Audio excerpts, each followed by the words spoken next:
traffic jam and lean out to the person next to me and say, "Excuse me, it's for you." My children have grown up, in a sense, in a different way with the telephone than I did. I've actually, over the years, watched my children, who are not children any longer, young adults. I've watched the hand become an extension of the phone, or the phone become an extension of the hand. It is extraordinary, the need to talk on the telephone all the time. When they were younger, I would take them to school. I would say, for example, my daughter Jane. I would take her to school in the morning. And not only would I take her to school in the morning, but I'd take all her friends to school in the morning as well. There was Belinda from next door. And then there was Melissa from 2 doors down. And then there was Alexander from somewhere else down the road.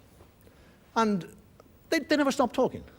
I would just pick them up and go, "Hello, Belinda. Hello, Jane. Hello, Jane. Hello, Alexander. Hello, Melissa. Hello, Melissa. And they all get in the car. And for 40 minutes, we just drive across London, and they were all like,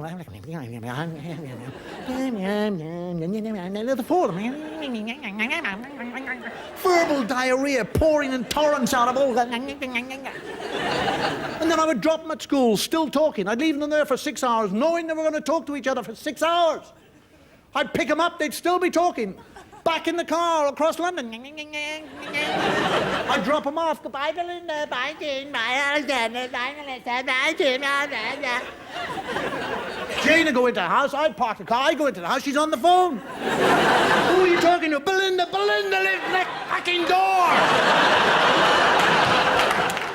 Phone and the way it affects our lives. I have a son, my youngest son now is 21 years of age. Now, I'm not a father anymore to him. I'm a personal answering service. I spend my life answering the phone for him.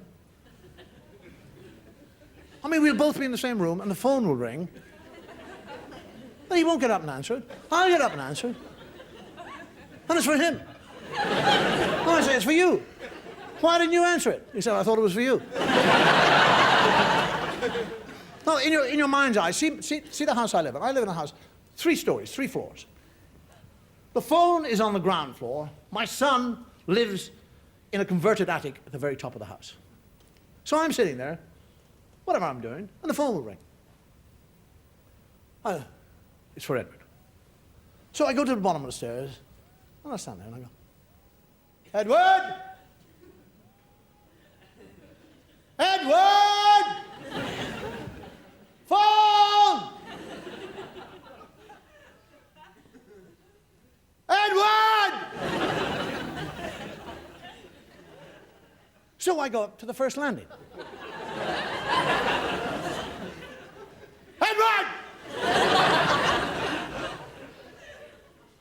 Edward!" Now, all my neighbors know Edward is wanted on the phone.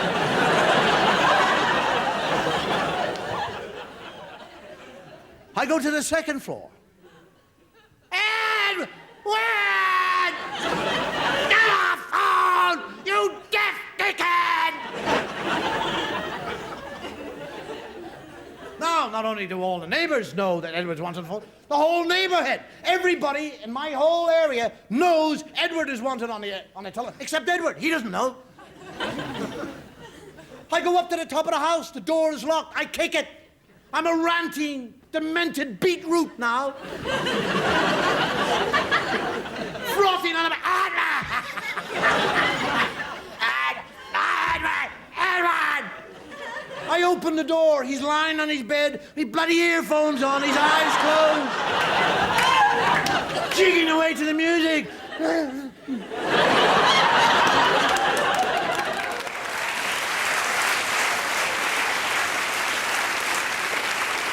I stand over the bed. "Edward! Edward! Edward!" Nothing. I grab him by the leg. By now, I'm totally out of breath. He says, "What?" "Hello, telephone." And he goes, "Thanks, Dad," and pisses off downstairs. What is it with young men, especially? Up to 18 years of age, for most of them, they learn to speak English perfectly. They could speak perfect English. "Hello, how are you? Good afternoon. Had a very nice day today." And when they get to be 18, their brains become hemorrhoids. that ability to speak the language goes.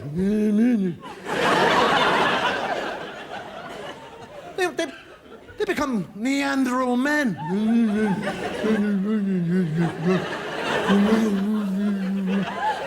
They begin. I mean, I watch them walk down the road. I sit at home. Edward's friends are always ringing. I pick up the phone. Hello. Hello. What is this, a yodeling competition? Apart from proving to me the ability that you have of saying, hello, what do you want?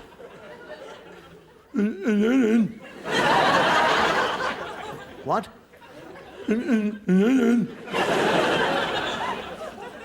I'm sorry. What are you saying?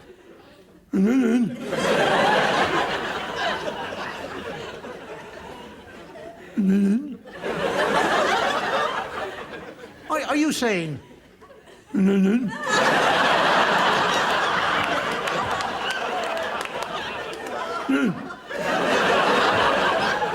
Fine, I know you're saying it, but what does mean?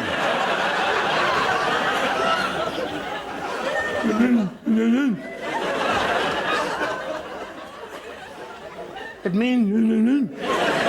Look, could you look? I'm sorry about this. You know, just bear with me. Be patient, please. Could you just do it a little bit more slowly so I can try and comprehend, right?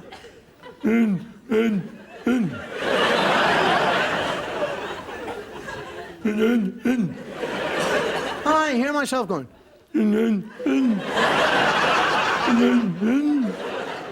I think, what in the name of Christ is he talking about? And then I think, wait a second.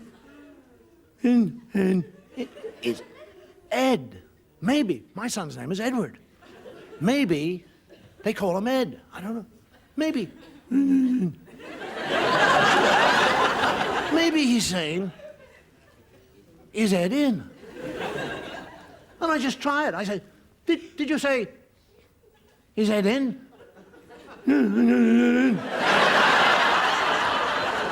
No, you didn't say, is Ed in, dickhead? You said, no,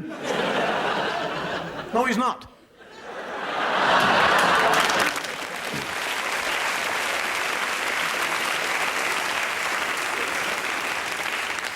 And the extraordinary thing is, they have this need to repeat everything you say. He's not in. No, he's not in.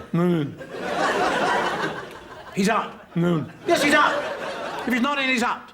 I know it's very difficult to understand that, but when you're out, it means you're not in. Or whether you're in, you're not out. It doesn't make any difference. All right? He's not here. No, he's not here. He's gone out. When did he go out? What? When did he go out? I don't know when he went out.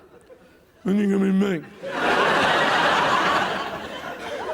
I don't know when he's coming back. When did he go? I don't know where he went. I don't know where he went, when he's coming back. I'm his father. I'm a geriatric old fart who knows nothing. And then he'll say to me, When he coming back? I said, what? And when he coming back? And I said, when he comes back, Yeah, when he comes back, when you say that, ring. what? Ring. Nyanya? Nyanya. You want me to say to my son, when he comes home, Ring. Good man. all right, I'll do that. Thank you. Been nice talking to you. And when my son comes home, I say to him, I say, hey, Edward.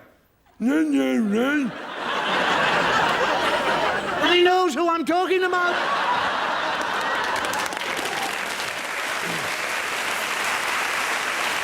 Not only that, but I'll make up a whole conversation. And I'll say, he said, and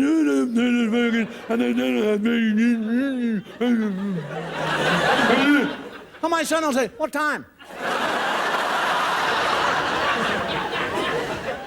Now, what's actually happening? There's an engineer working for Bell Telephones who's probably worked out, has solved the answer to all these domestic problems.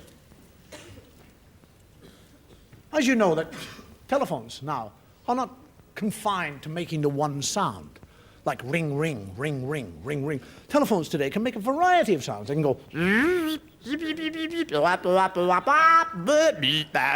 making all sorts of sounds.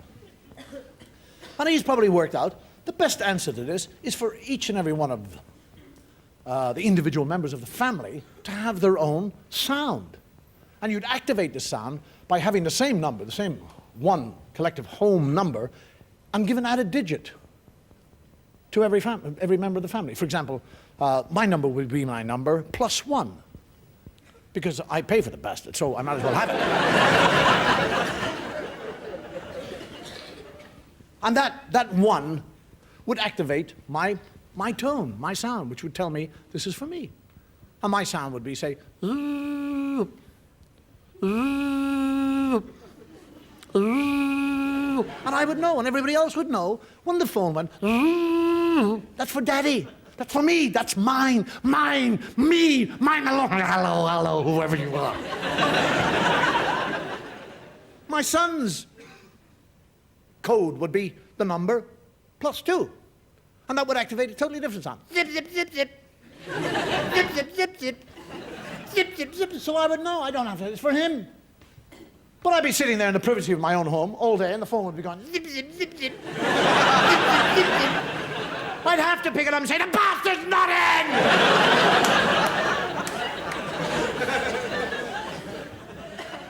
I have 2 telephones. I have a telephone which rings. Just nice. Ring, ring, ring, ring, ring. I have another one that sounds like an attacking eagle. I don't know why we need that. It does. It's in the kitchen. It sits on the wall. It doesn't actually sit on the wall. It's perched on the wall. And I'm sitting there in the morning, and mornings are not my best time. I'm sitting there reading the paper, trying to lift a cup of coffee. And suddenly the phone will go, bloody coffee everywhere, all the time.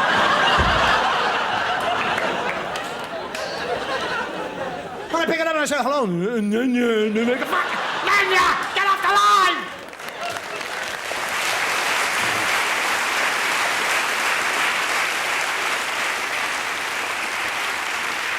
Do we have parents here? Do we have parents in the audience?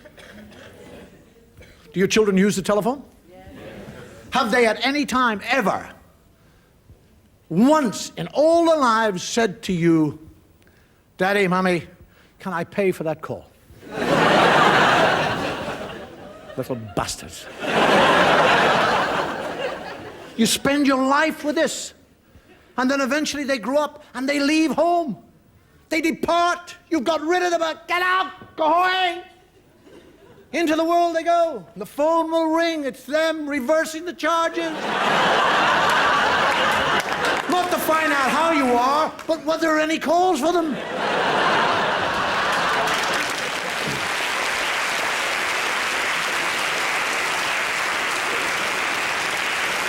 I will say good night. Thank you. And may your God go with you.